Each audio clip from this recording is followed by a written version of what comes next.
Welkom by die BizNews Blitsbrief. Vandag is donderdag, 29 Mei 2025.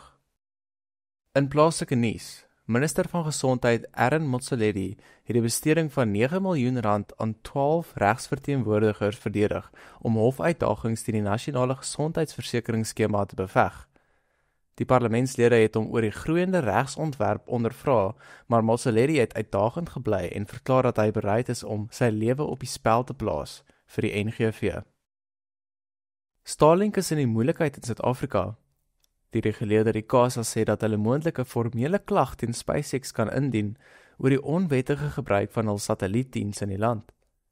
Hoewel Starlink nie gelisensieer is om hier te opereer nie, het sommige gebruikers maniere gevind om toegang daartoe te verkry, wat 'n volskaalse ondersoek tot gevolg het. Suid-Afrika se groot stede verval in 'n krisis.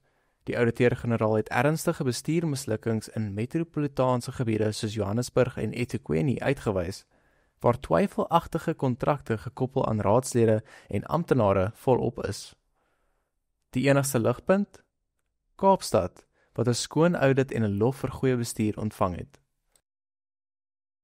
Mynbou-minister Gwedi Mantashe het kontroversie veroorsaak deur te sê dat swart ekonomiese bemagtiging nie op eksplorasieregte van toepassing sal wees nie, wat sy eie departement se konsepwetsontwerp weerspreek.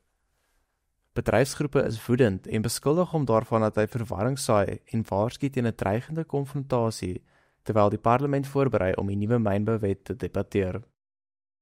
Voormalige SAPD finansiehoof Andries Snell is in hegtenis geneem vir die beweerde diefstal van R12 miljoen van die polisie. Hy staan in die gesig van aanklagte van bedrog en geldwasery nadat 'n ondersoek verdagte betalings in sy persoonlike rekening gevind het. Kaapstad het teruggegee op sy omstrede tariefverhogings.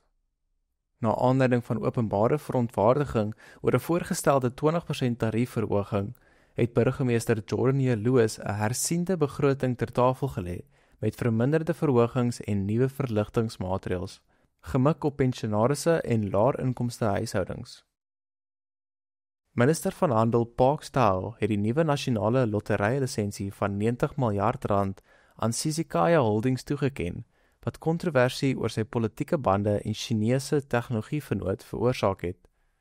Die besluit beëindig Ethuba se dekade-lange ooreenkoms wat nuwe vrae oor deursigtigheid en ANC-gekoppelde invloed laat ontstaan. In sake nuus, Absa het Suid-Afrika se groeivoorspelling vir 2025 tot slegs 1% verlaag, af van 1,4%, met verwysing na swak sakevertroue en beleidsonsekerheid. Die bank verwag steeds 2 rentekoersverlagings later vanjaar, maar waarsku dat dit nie genoeg sal wees om 'n groot herstel te veroorsaak nie. Tiger Brands is terug in swart. Die voedselreus het 'n sterk halfjaar prestasie behaal en sy aandeelhouers beloon met 'n spesiale uitbetaling van R1,8 miljard. Dit stroomlyn ook bedrywighede. Beacon sjokolade word uitgehaal, maar Jelly Tots word as deel van sy slanker, meer gefokusde portefeulje gehou. Nissan beplan om sy Suid-Afrikaanse fabriek te verkoop, terwyl hy sukkel om 'n dreigende skuldterugbetaling van $2,5 miljard te bestuur. Die Japaneese motorvervaardiger sê hy hersien globale bedrywighede en kan fokus verskuif na meer winsgewende markte wat plaaslike werksgeleenthede en vervaardigingsuitsette in gevaar stel. In internasionale nuus, Elon Musk het sy adviserende rol in die Amerikaanse regering bedank, nadat hy Donald Trump se nuwe belastingsplan wat die One Big Beautiful Bill genoem is, in die openbaar gekritiseer het. Musk het dit onrealisties en skadelik vir innovasie genoem, wat dalk 'n verbasende alliansie beëindig. Dit is dit vir vandag se blitsbrief. Skakel môre weer in vir kernoorsig van die belangrikste plaaslike en internasionale nuus. Vinnig, feitelik en binne minute.